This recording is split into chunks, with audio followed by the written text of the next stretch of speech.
Nas escolas brasileiras, o uso de celulares está proibido. A lei que restringiu os aparelhos eletrônicos nas escolas públicas e privadas não impede que os celulares sejam levados para a escola, mas impede que eles sejam usados pelos alunos. Tem algumas exceções, como o uso dos aparelhos para atividades didáticas ou pedagógicas, sob supervisão de professores, o uso por motivos de saúde ou em algumas situações de emergência. Aí cada escola tem um protocolo de comunicação nesses casos. Mas elas podem permitir que os alunos recorram aos telefones para falarem com a família em caso de necessidade também. O decreto que regulamenta a medida fala em proteger a saúde mental, física e emocional de crianças e adolescentes, e em um uso intencional e estratégico da tecnologia para potencializar o ensino e aprendizagem. Uma pesquisa feita pelo Instituto Locomotiva e pela Question Pro mostrou que 8 em cada 10 alunos são favoráveis à proibição, um índice semelhante ao de pais e mães que aprovam essa regra. Neste episódio, a gente fala do uso dos celulares nas escolas e dos impactos da proibição. A gente também discute se tem um jeito de usar celulares e outros eletrônicos como aliados na educação. Eu sou Davi Saad, diretor-presidente do Instituto Natura. Seja bem-vinda, seja bem-vindo. Aqui você ouve conversas sobre e para a educação. O podcast é quinzenal e chega aos principais tocadores de áudio às segundas-feiras. A gente recebe hoje o pesquisador Fábio Campos, do Laboratório de Tecnologias de Aprendizagem Transformadoras da Universidade de Colômbia, nos Estados Unidos. Podcast Instituto Natura. Diálogos sobre educação na América Latina.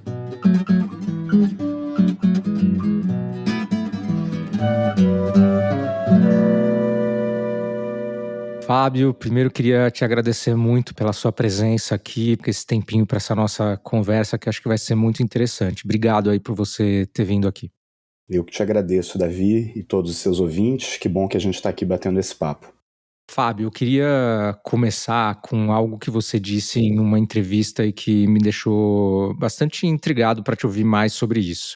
Que você falou que você acha que a proibição do uso de celulares na escola é um fracasso social, mas que mesmo assim a gente precisa proibir. Primeiro, eu entendi corretamente o que você disse, por que você disse isso, queria entender tanto por que é um fracasso e também por que é importante. Bom, acho que antes de tudo, Davi, quando a gente tem que proibir o uso de alguma coisa na escola, quando a gente tem que chegar ao ponto de usar uma lei nacional discutida em congresso para dizer você, aluno, não pode usar algo que te pertence na escola, está proibido, e se você usar pode ter uma sanção contra você, eu acho que para a gente que é educador isso vai contra tudo que a gente tenta fazer e acredita, que é dialogar ao máximo, colocar as coisas em roda e tomar decisões consensuadas, né, com o próprio aluno, com as famílias. Então acho que começa por aí sendo um fracasso. Mas, como você bem colocou, ainda assim, os alunos que estão sob a nossa tutela, seja no privado ou sobretudo no público, precisam dessa proibição nesse momento, né? Então ela é um fracasso, antes de tudo, nesse sentido, por ser uma proibição unilateral. Eu acho também que é um fracasso porque a gente, educador e pesquisador de educação, vem conversando sobre a relação entre mídias digitais e educação, entre mídias em geral e educação, há 3 décadas, né? Eu costumo dizer que o Paulo Freire, quando era secretário de Educação da cidade de São Paulo, ele já falava, ele já era questionado sobre a história de será que a televisão e os multimeios, o CD-ROM, esses novos aplicativos aí nos anos 90 deveriam entrar na escola?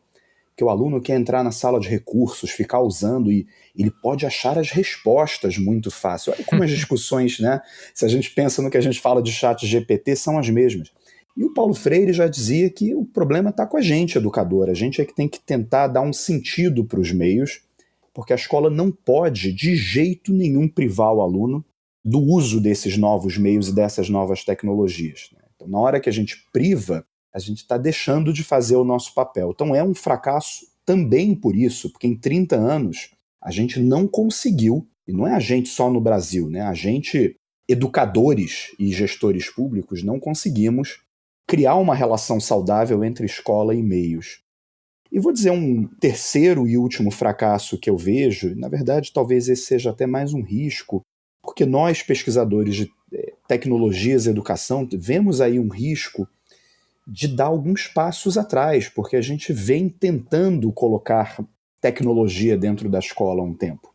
A gente vem tentando mostrar as vantagens e os ganhos de alunos lidarem com meios digitais dentro da escola, disso está dentro de um bom planejamento.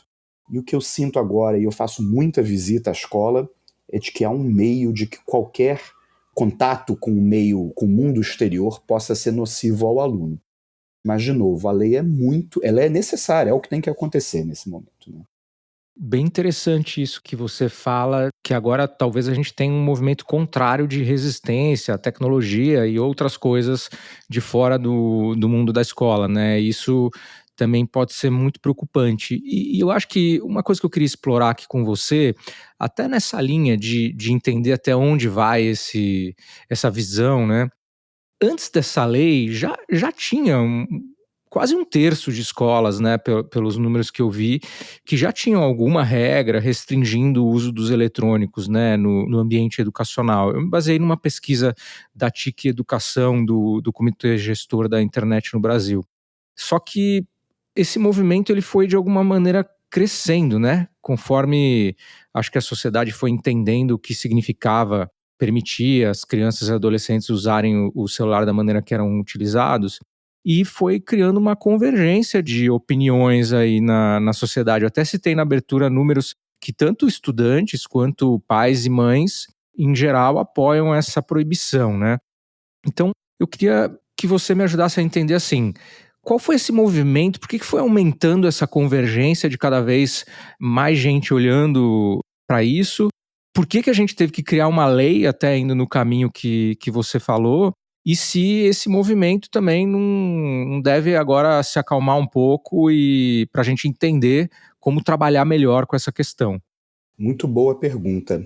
E de fato já havia normas escolares que não necessariamente proibiam, mas que colocavam algumas restrições no uso. Eu acho que tem duas questões que levam à lei, tá? Acho que a primeira delas é que as normas escolares, às vezes, elas, por não terem força de lei, colocam no professor ou no gestor escolar um papel de ser o proibicionista, ou de ser aquele que aplica as sanções. E essa, para o educador, não é uma posição muito confortável, né? Ser aquele que diz você não pode, por mais que seja uma das funções do educador também. Mas muitas vezes isso encontrava resistência em alunos, sobretudo do ensino médio, e encontrava resistências nas suas famílias. Então eu acho que a situação ela foi, sim, se aquecendo no Brasil para levar à necessidade de uma lei. Acho que tem um segundo fator, e esse é um fator que eu tenho ouvido muito, que é o crescimento das bets. Acho que uma coisa que a gente fala muito no país é que o celular ele é nocivo ao aluno. Acho que o que a gente mais escuta é porque ele tira a atenção do aluno no momento da aula, né, e tira a sua convivência na hora do recreio, e de que ao abrir esse canal para a internet e redes sociais, isso pode gerar questões patológicas mesmo, como ansiedade, depressão, ou expor o aluno a um risco de adultos se passando por crianças. Tem uma série de riscos, mas uma coisa que eu tenho escutado muito desde o final do ano passado são alunos se viciando em bet. Maio é um mês que é para se olhar muito no país o que vai ser a CPI das bets no Congresso, mas eu tenho visto muitos relatos, inclusive de pais, de alunos que eles eram olhados pelos pais dentro de casa, eram monitorados pelos pais, mas é o contrário do que a gente pode pensar. Na escola não estavam sendo monitorados para o uso dessas casas de aposta virtuais, né? E se me permite, talvez um fator político que gere a lei federal é que o secretário de Educação do Rio de Janeiro, o Renan Ferreirinha, passa uma lei municipal. São Paulo passa uma lei municipal também no final de 2024. E aí eu acho que o país se prepara, então, para dar essa resposta. E eu posso dizer para você, Davi, que o que eu tenho escutado nas andanças por escolas, sobretudo no Rio de Janeiro, que é onde eu trabalho mais, que os professores estão muito aliviados por ter um mecanismo legal agora que os proteja. E eles não precisarem mais ser as fadas mais dessa história.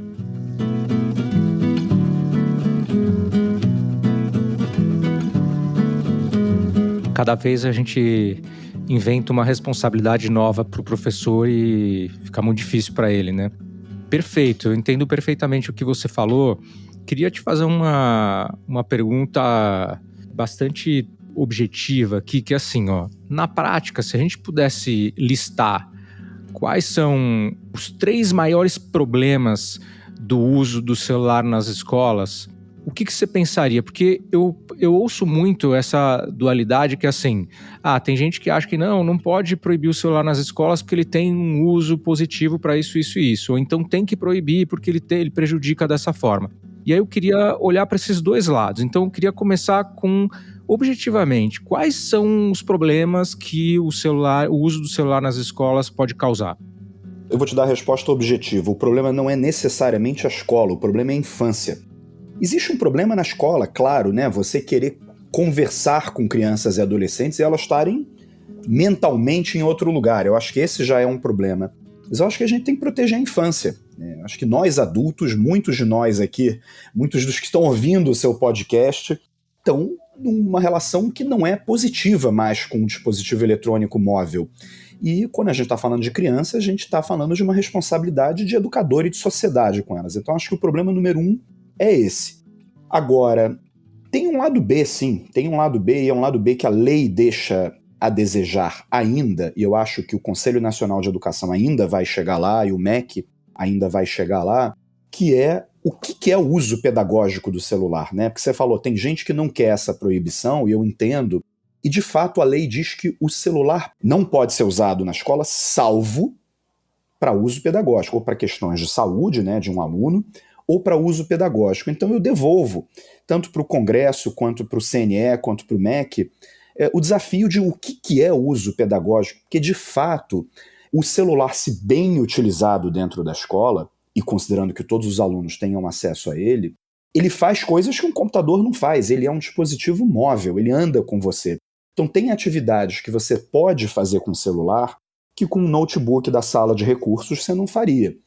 Mas isso ficou uma lacuna na lei.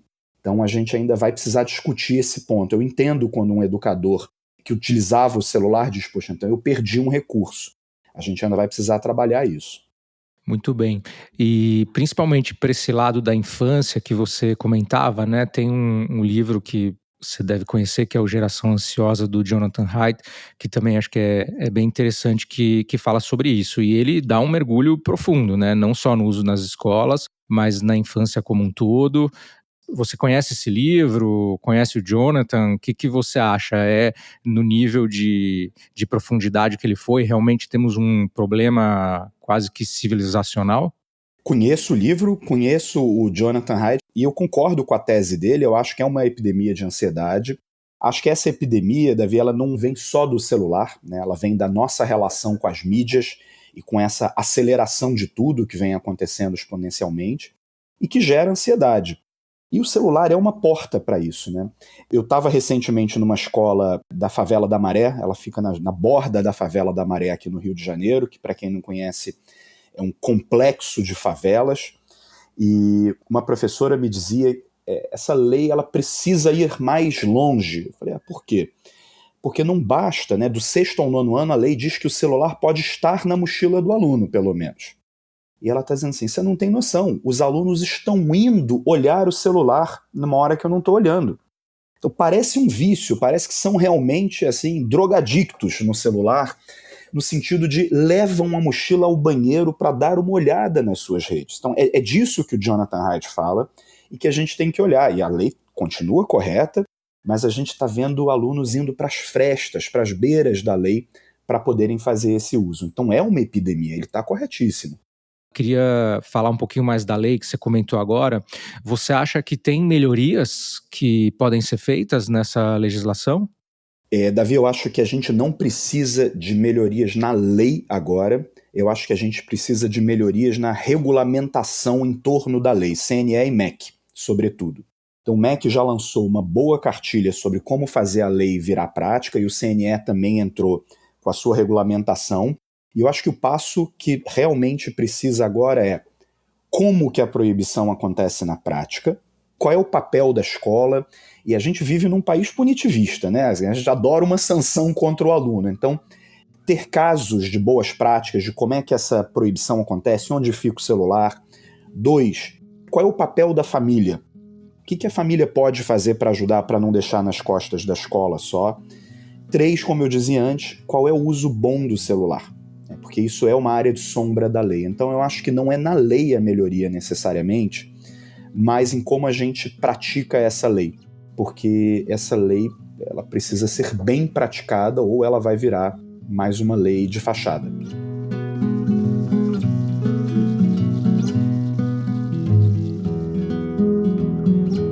Perfeito. Então, puxando por aí, assim, uma vez que existe essa lei e ela tem que ser praticada, né?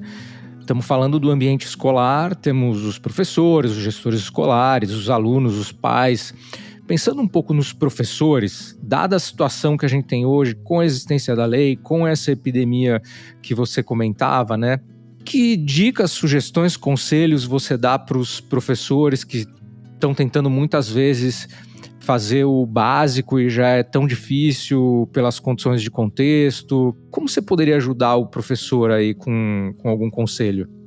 Bom, o primeiro conselho é que o professor seja parcimonioso no seu uso de celular também. Ele mesmo, né? Ele mesmo ser parcimonioso. E eu também, como professor, não sou parcimonioso no meu uso.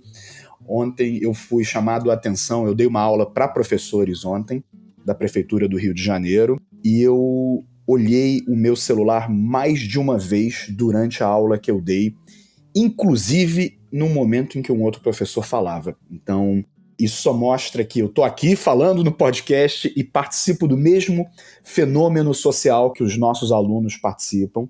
É o mesmo sintoma que eu vivo, né? Então, a gente não está acima de ninguém. Então, acho que o professor precisa ser parcimonioso. Agora, a segunda coisa, eu como brasileiro, professor Paulo Freireano, eu não posso me furtar a dizer que eu acho que as coisas precisam sempre ser colocadas em roda de conversa. Eu acho que eu não subestimaria nunca o poder de uma boa roda de discussão, de uma, de duas, de três, sobre um determinado tema. Eu acho que todo momento de tensão na sociedade é gerador para a aprendizagem. Essa é grande parte da teoria freiriana, e esse é um momento de tensão. E ele é um momento de tensão não só entre educadores e alunos, mas é entre também escola e família, né? Então, esses momentos de tensão, quando bem aproveitados como um momento gerador de aprendizagem, ele pode ser muito positivo. Eu acho que a escola que hoje só proibir sem proporcionar grandes discussões do porquê que está sendo proibido, do que estava acontecendo, de como pode acontecer no futuro, tendo essa discussão com o aluno e com a escola, vai estar perdendo uma grande oportunidade de cumprir o seu papel maior na sociedade, né? E eu estou vendo algumas escolas se organizando para fazer isso. Perfeito. E aí, indo para os outros atores importantes desse processo, pais e mães, enfim, responsáveis, imagino que um dos conselhos que você vai dar é da parcimônia, né? Imagino que tem a mesma questão, mas assim, se você pudesse pensar em alguma coisa para ajudar pais e mães que têm filhos na escola, crianças e adolescentes, como que você poderia articular alguma coisa aqui? Para te responder, eu vou voltar para o Complexo da Maré, que eu visitei recentemente. Eu vou voltar lá, Davi, porque até então a minha resposta sempre tinha sido: pais, parem de ligar para os seus filhos. Existe uma epidemia de pais ligando para os seus filhos, pedindo para os seus filhos esconderem o celular. Eu tenho visto isso no público e no privado no Rio de Janeiro. Mas um caso na semana passada me alertou de que talvez a questão seja um pouco mais complexa. Eu estava nessa escola, na franja do Complexo da Maré, que é uma região do Rio de Janeiro marcada por muita violência, né, por violência urbana, armada, muito constante. E a diretoria e a coordenadora pedagógica da escola me alertaram para que os pais querem ter controle dos filhos por uma questão que foge ao controle deles, por uma questão que é de violência urbana e que acontece fora da escola, né? E essa é uma realidade brasileira muito carioca, certamente, né? Mas eu tenho absoluta certeza de que não acomete só o Rio, de que a gente precisa considerar. Então eu diria parcimônia para os pais na hora de ligar para os filhos. Diria para os pais, sim, para que eles também cuidem dessa relação com as redes em casa, mas eu também seria generoso com os pais nessa questão, a gente educador generoso com os pais, porque há questões que fogem do nosso controle e a gente vai querer conversar com os nossos filhos. Então, O ponto aqui é qual é o equilíbrio no meio disso, né? E o quanto que eu também posso ligar para a escola, às vezes, para falar com meu filho, para não incentivá-lo a ficar nesse uso, olhando o celular no banheiro, porque o pai pode colocar uma pressão em cima da criança. Agora, regrar esse uso dentro de casa é fundamental. Eu sou pai, eu tenho filho, e para mim é difícil colocar a quantidade de minutos que meu filho pode olhar, não pode olhar, mas é fundamental, senão a gente não tá tendo esse bom diálogo social. E continuar mantendo o diálogo dentro de casa. Eu adicionaria sempre essa questão da violência urbana, porque isso me chamou realmente a atenção recentemente. Esse ponto ainda não estava muito mapeado. Claro, não, essa questão da sensação de maior segurança a partir do momento que você pode ter o contato com os filhos a qualquer momento e tal, acho que isso faz diferença para o momento que a gente vive, acho que não é só no Rio. Eu sou de São Paulo e vejo essa mesma sensação também, então eu entendo. Eu acho que também é um momento de a gente ser generoso com todo mundo, né, com os jovens, com os pais, com os professores, porque está todo mundo aprendendo a viver nesse novo mundo, né, então acho que não é uma questão também de culpados, né. Eu queria puxar um pouco para o lado da política pública. Você citou aí a Secretaria Municipal do Rio de Janeiro, Renan Ferreirinha, que aliás fazendo um grande trabalho ali como secretário, com certeza um secretário de educação muito diferenciado aqui no Brasil. Mas assim, qual seria o papel então? Porque essa lei é nacional e muitas vezes no Brasil a gente fala, tem que passar uma lei nacional e tal. E na verdade também tem um trabalho de política pública no nível municipal e no nível estadual. Então, você vê que podem surgir soluções distintas, no nível de legislação até, ou não, ou de programas, iniciativas, no nível municipal, estadual, com soluções locais que não necessariamente sejam nacionais? Acho totalmente. E você citou o caso do Rio de Janeiro. O Rio tem o programa dos ginásios educacionais tecnológicos, que já são escolas que têm uma vocação para a tecnologia de uma forma significativa. Então essa é uma política pública local. E uma característica importante do JETS é que ela trata cultura digital e educação midiática desde o Fundamental 1 com os alunos. Isso faz parte do programa. E educação midiática é fundamental para a gente contrabalancear aí a proibição, né? Você não só proíbe o celular, mas você começa a discutir os meios e a relação com os meios que a gente tem desde os alunos mais novos. Então é um dos pilares do programa. E eu acho que esse tipo de política, como o Rio está fazendo, que talvez outros municípios devam fazer. No caso de municípios muito pequenos, municípios de interior, o Brasil é muito diverso, talvez o MEC precise ajudar com alguns programas de educação midiática. E educação midiática, Davi, não adianta a gente fazer só um material que fica num repositório do MEC lá. A gente precisa de formação de educador. Então acho que políticas que estão faltando para equilibrar a lei, e se a gente realmente quer proteger a infância no Brasil, são programas de educação midiática em geral e formação de educador, tanto para proteção da infância quanto para um uso positivo desses meios. Então eu acredito em políticas tanto locais quanto esse papel do MEC para municípios que sejam menores, tá? Eu vou te fazer um pedido pessoal agora, tá? Que assim, outro dia um amigo meu falou, olha, tô com esses problemas de celular nas escolas, mesmo depois da lei. Você que trabalha com educação, né, falou para mim, vai lá e conversa com o diretor da escola, dá uns conselhos para o diretor da escola, de o que tem que fazer e tal. Eu falei, olha, essa não é minha área de atuação, trabalho mais com políticas públicas, né, não tenho esse conhecimento. Então vou usar você aqui no bom sentido para me ajudar. Você já falou bastante dos professores e já deu vários caminhos aí a ser percorridos, mas se a gente fosse conversar com um diretor de uma escola, seja privada ou pública, né? O que ele, diretor da escola, como ele poderia se posicionar frente a todo esse contexto aí que você está contando? Excelente pergunta.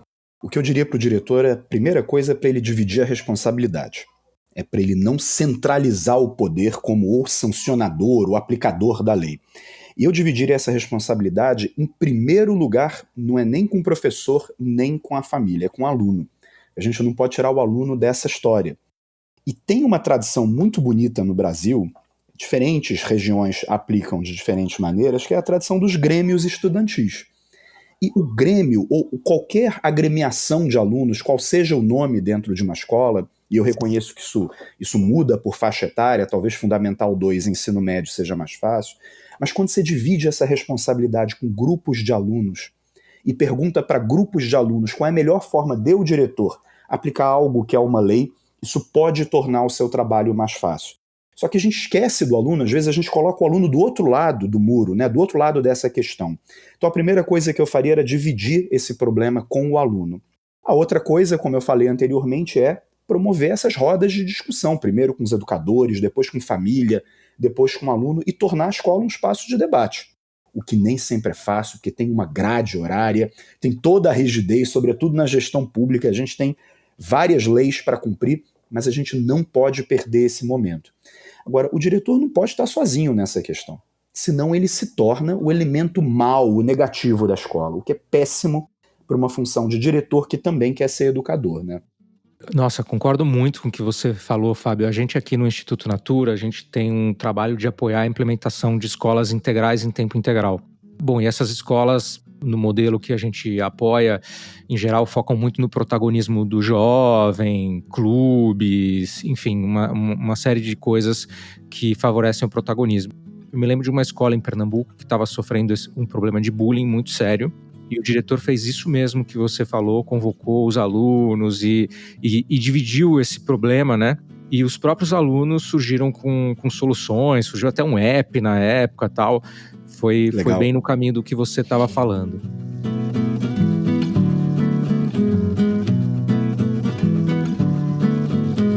Eu sempre termino esse podcast com uma pergunta, né? Que eu quero fazer para você também, que estou bem curioso para te ouvir.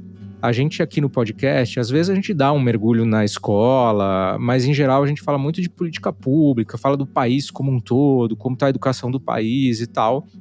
E você bem sabe que o Brasil, por mais que tenha tido melhorias na educação, ainda está muito longe de onde a gente gostaria. Então eu sempre faço uma pergunta que é: qual que você acha que é o sonho possível para a educação brasileira daqui a uns 10 anos, né? Assim, sob a tua perspectiva, sob a tua forma de ver, o que você acha que é possível a gente ver daqui a 10 anos na educação do Brasil de melhor, né?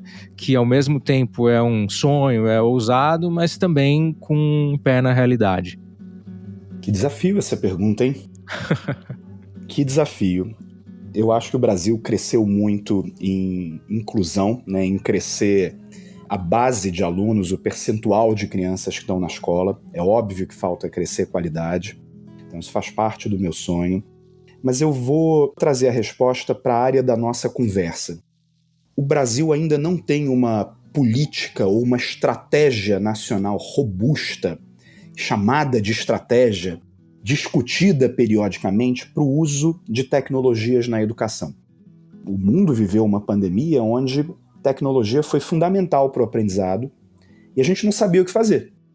Além da pandemia, a gente vive tiroteios nas grandes cidades, enchentes no interior, e a gente nunca consegue usar a tecnologia a nosso favor na educação. Então, o meu sonho para a educação brasileira, além do sonho de aumentar a qualidade, que é óbvio, é que o Brasil leve a sério essa questão e faça como outros países, como o Chile, como o Uruguai, como o Peru, Estados Unidos, Inglaterra, e tenha uma estratégia nacional para uso de tecnologias na educação, de uma forma que seja positiva, que seja virtuosa e com participação da sociedade. Isso é algo que é uma lacuna no Brasil e que daqui a pouco, não queira Deus, mas vindo uma próxima pandemia ou uma outra grande questão, que a gente já seja capaz de colocar toda essa tecnologia a nosso favor e não deixar a criança sem aula e sem aprendizagem. Então esse é meu sonho para daqui a 10 anos.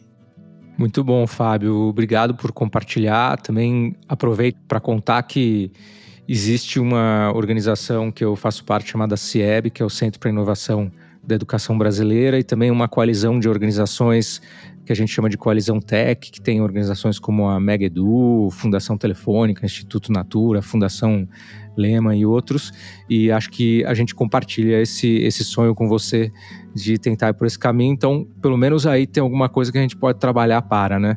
Então, muito obrigado, Fábio, pela conversa. Acho que foi ótima, vai ajudar muita gente, me ajuda também como pai, então queria muito te agradecer por essa conversa. Muito bom, foi um prazer. Te agradeço também pelo espaço, pelo tempo, tá? Obrigado. Obrigado, então até a próxima. Tchau, tchau. Tchau, tchau. Esse episódio está chegando ao fim e queria te convidar a compartilhar essa conversa e deixar seu comentário. O professor Silas Serpa escreveu assim pelo LinkedIn: a transformação cultural e social que buscamos passa inevitavelmente por uma educação equitativa e inclusiva. Parabéns por trazer essa reflexão com profundidade e urgência. Muito obrigado pela mensagem, professor. Obrigado por ouvir o episódio, compartilhe ele por aí. Obrigado também às consultoras de beleza e à equipe de Natura Crer Pra Ver. O Instituto Natura está nas redes sociais, segue a gente no Instagram e no LinkedIn. A gente se encontra aqui de novo em 15 dias. Até lá!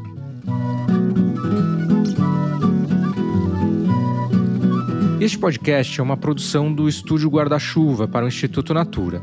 A edição é do Matheus Marcolino, a sonorização e mixagem são do Pedro Ianzur.